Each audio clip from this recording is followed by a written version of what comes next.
কাল সারা রাত ঘুমের মধ্যে ছটপট করেছি। দৃশ্যগুলো কিছুতেই মাথা থেকে ডিলিট করতে পারছিলাম না। যদিও কাল চিলেকোঠা থেকে নেমে আসার পর রিঙ্গোর আচরণে বিন্দুমাত্র অস্বাভাবিকতা লক্ষ্য করিনি, তাই মাঝে মাঝে নিজের উপরেই কেমন যেন সন্দেহ করে বসছি। দুঃস্বপ্ন দেখিনি তো কোনো? অনেক সকালে আমি অফিস বেরোই, তাই আর বেশি গবেষণার সময় ছিল না। দুশ্চিন্তাগুলো যতটা সম্ভব বাড়িতে রেখে শুধু এক রাশ ঘুম নিয়ে অফিস চলে গেলাম।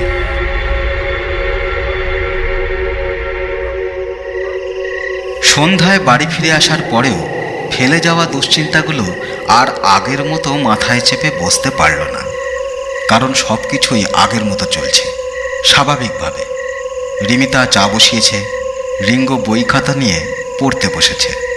ও বাবা, দেখো না, এই অঙ্কটার রং আনসার দিয়েছে। যেই উত্তর মিলল না অমনি উত্তর ভুল হয়ে গেল।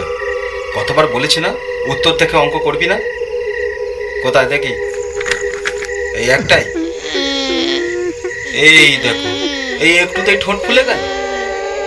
আচ্ছা আচ্ছা, ঠিক আছে ঠিক আছে, আয় আয় কাছে আয়। বাবা খালি তোকে বারণ করে, তাই না? একটু। আচ্ছা, আর বারণ করব না, কেমন?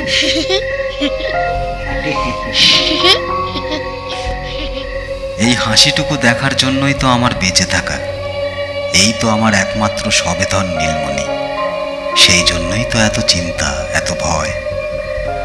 আমি ওকে আর একটু কাছে টেনে বললাম, তবে আমাকে একটা জিনিস প্রমিস কর। বল, করবি? কি? চিলেকোঠার ঘরে আর যাবি না, বল। আমি যাই নাকি? মানে কেন মিথ্যে বলছিস রিঙ্গো? সত্যি বলছি বাবা, আমি তো যাই না। মাকে জিজ্ঞেস করো। থাক, তার দরকার নেই। তুই মিথ্যে বললে আমি অনায়াসে ধরতে পারি রে।